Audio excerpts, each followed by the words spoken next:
Panorama do Seguro. Sejam todos bem-vindos ao programa Panorama do Seguro de maio de 2018, em homenagem às mães.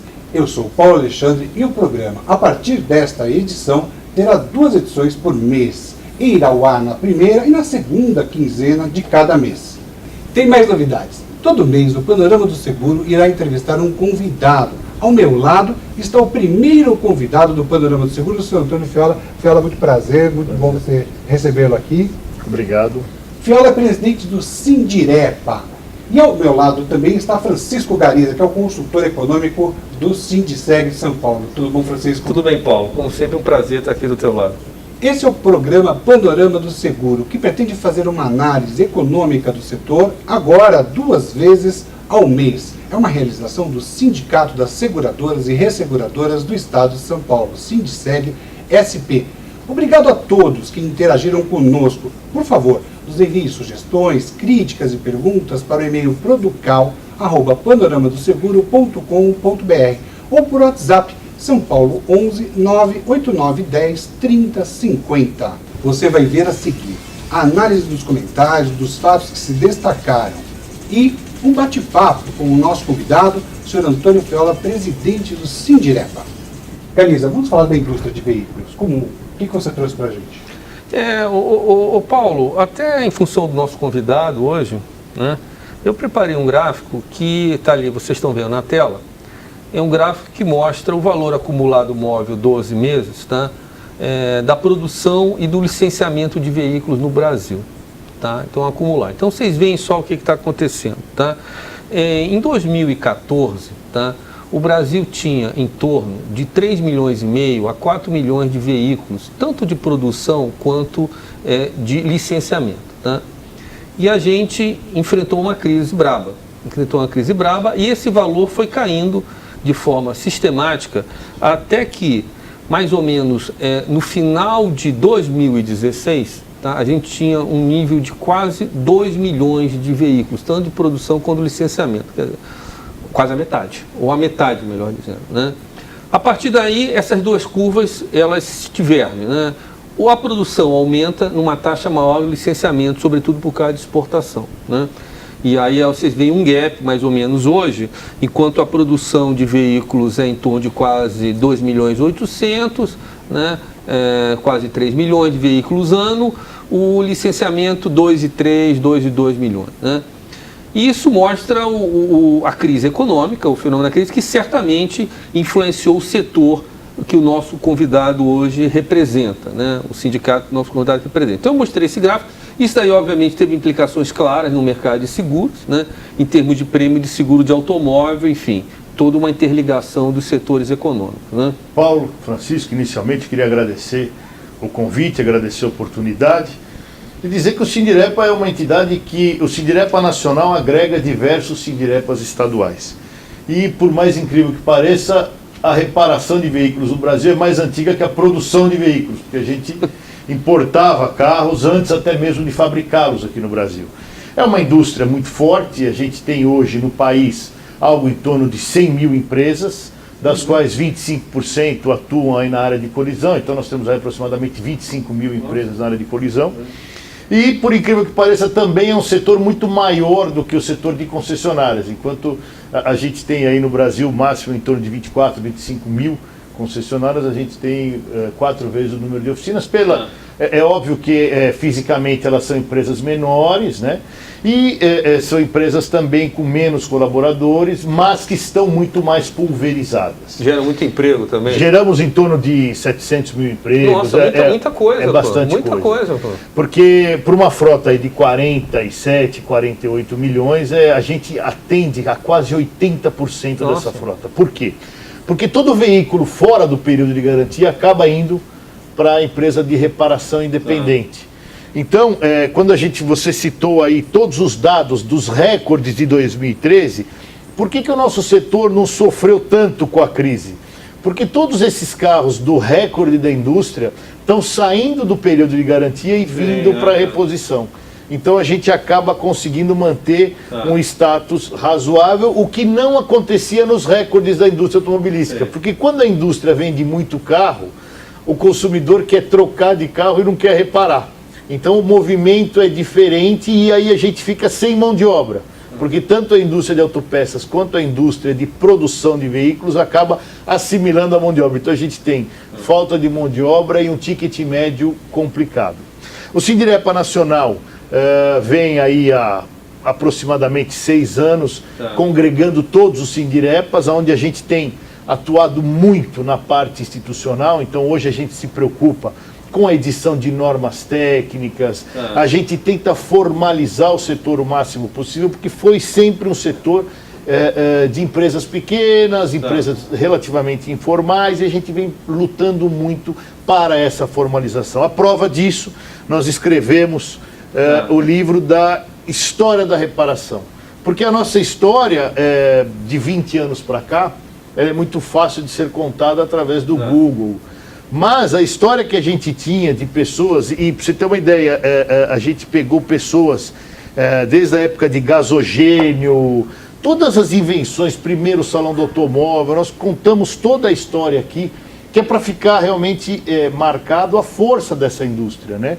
Então a gente pegou pessoas que estão no setor há 50, 60 anos, e a gente trouxe essas histórias e colocamos essa evolução do tempo. Então, a gente vem procurando institucionalizar a reparação de veículos. Se a gente quiser um livro desse, Fiola... Já estou deixando três não aqui. Se uma seguradora que está assistindo quiser um livro desse, ela manda um e-mail, é vendido... É só solicitar, nós temos várias edições. Vão perguntar certamente como obter um livro desse. A gente já mandou para todos os veículos de comunicação, mandamos para os principais parceiros, mas quem quiser... O livro está à disposição no Sindirepa Nacional, porque é importante a gente deixar essa história escrita. É um setor que ele tinha muito poucos registros e a gente vem tentando agregar o maior número de registros possível. Tá bom. Quais são hoje os principais desafios ou as oportunidades, as bandeiras que hoje o Sindirepa você colocaria hoje na sua administração? Bom, nós temos diversos desafios, né? O setor é composto por uma frota que evolui, sob o ponto de vista tecnológico, todos os dias. Então, inicialmente, a gente divide sempre os desafios em 2 pilares. O primeiro é o pilar da empresa.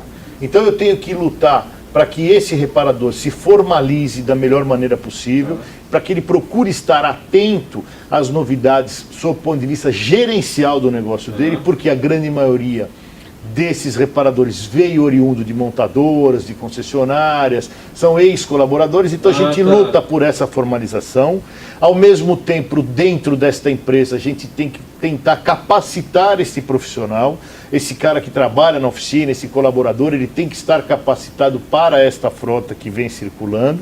E sob o ponto de vista de evolução tecnológica, eu tenho que estar atento a todas as mudanças das montadoras de veículos, essa tendência de carros híbridos, de carros elétricos. Então, a gente tem que estar muito atento ao ponto de vista tecnológico, ao ponto de vista da gestão do negócio e, sem dúvida nenhuma, levando para a área de colisão as dificuldades do dia a dia. O relacionamento com as seguradoras, o fornecimento das peças. São muitas variáveis que a gente tem numa oficina da hora que abre à hora que a gente fecha. Então, eu sempre brinco que eu abro o meu negócio com 8 horas por pessoa para vender. Se eu não conseguir vender essas 8 horas, um atraso de peça, um veículo que a seguradora não libera, qualquer coisa pode me gerar prejuízo. Né? Quer dizer, uma peça ela pode virar uma noite na minha prateleira que no dia seguinte ela vale a mesma coisa.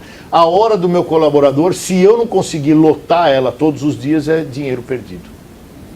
Bacana. Você ia falando das leis que você hoje tem uma mudança de legislação. Você ia falar... Então, o Sindirepa Nacional ele investe muito na edição de normas técnicas, que são normas de procedimento. Ao mesmo tempo, a gente investe na certificação das oficinas através do Instituto da Qualidade Automotiva, que é o IQA, onde a gente certifica o procedimento e o IQA, as oficinas que são certificadas são auditadas pelo Inmetro. A gente busca também uma certificação profissional e no estado de São Paulo a gente tem aí ainda parada na Assembleia Legislativa uma lei de regulamentação das oficinas. Porque a gente notava que era muito importante a gente tentar regulamentar o funcionamento da oficina. Porque é muito fácil a gente dizer, eu fui numa oficina, o meu carro não ficou bom, Mas a coisa vai um pouco além disso. Quer dizer, a gente lida com vidas, a gente lida com famílias, e um veículo que tem o seu freio reparado é muito importante. Então a gente vem tentando regulamentar o funcionamento das oficinas. E assim como nas farmácias, a gente gostaria de criar a figura do mecânico responsável. Quem foi que arrumou seu carro? Qual é a certificação? Quantos treinamentos, quantas horas de treinamento esse mecânico possui? E a gente gostaria muito de ter essa lei regulamentada na Assembleia para o governo poder aprovar a lei e a gente criar essa regulamentação do setor, que seria muito importante, não só para os mecânicos, para os funileiros, para os pintores, mas também para o consumidor. Como é que você vê a relação do Sindirepa com o mercado de seguros, o que está funcionando, o que não está funcionando, enfim? Qual a sua ideia? O Sindirepa Nacional sempre pautou pelo relacionamento com as seguradoras da melhor maneira possível, esse relacionamento institucional. Né? A gente entende que um dos nossos maiores clientes, maiores geradores de demanda nas oficinas de colisão é o mercado segurador. A gente procura sempre trocar informações, porque na verdade a gente está falando de duas instituições que têm os seus associados, que têm os seus filiados, e aí são procedimentos que vão acontecendo em 5.500 municípios. Quer dizer, a gente conseguir chegar com essa comunicação a todos esses lugares é um grande desafio, com toda a evolução tecnológica de comunicação. Então o que a gente procura fazer é pautar o relacionamento dentro de uma grande cadeia produtiva para a gente tentar chegar nos nossos polos. É óbvio, a lei do desmanche vai na nossa linha. É uma lei que vai regulamentar a venda de peças. Isso para nós é muito importante. Vale destacar que apenas com a assinatura da lei, o Estado de São Paulo já teve uma queda no furto de veículos. Então isso mostra que a gente regulamentando esta venda de peças, a gente consegue criar um círculo virtuoso. Além disso, as oficinas, é óbvio que o relacionamento é difícil. A seguradora quer fornecer a peça. Como eu te disse no começo, a oficina precisa vender às 8 horas por colaborador. O aluguel é caro, o carro não pode ficar parado. Então, cada um sempre vai puxar um pouco para o seu lado. E a gente procura entrar nesse meio para tentar fazer aí, eu não digo um fiel da balança, mas tentar fazer um approach para ficar razoável para todos e para a gente conseguir o melhor entendimento possível. Porque o que a gente sempre fala é que o objetivo é um só, o dono do carro. Fiola, eu queria que você desse um recado final para o mercado dos seguros. O mercado segurador é um mercado importantíssimo, que tem uma participação no PIB gigantesca, e a gente sempre pede muito para o mercado segurador estar próximo dos seus prestadores. Usando uma máxima, eu sempre digo que a oficina é a única pessoa que lida com o segurado quando ele tem um problema além do ladrão. Né? O segurado só tem o carro batido ou roubado. Quando é o ladrão, não tem jeito. Agora, quando é a gente quer dar para esse cliente o melhor atendimento possível, e para isso a gente depende muito da seguradora. Então, se eu pudesse dar um recado, ouça a oficina, ouça a entidade que representa a oficina, procure estar próximo dessa entidade, porque o único beneficiado vai ser o cliente final, e com isso a nossa cadeia produtiva vai se fortalecer. Então, se a gente conseguir ter um bom relacionamento, se a gente conseguir estar próximo para os dois lados, eu acho que é fundamental para o funcionamento da cadeia. Essa edição do Panorama do Seguro está chegando ao final. Obrigado, Francisco Galiza, obrigado, Antônio Feola, e obrigado a todos que nos assistiram até o final. Espero vocês na quinzena que vem. Envie seus comentários, críticas e sugestões para o e-mail producal@panoramadoseguro.com.br ou para o WhatsApp, operadora 11 989 10 30 50. Até mais, gente!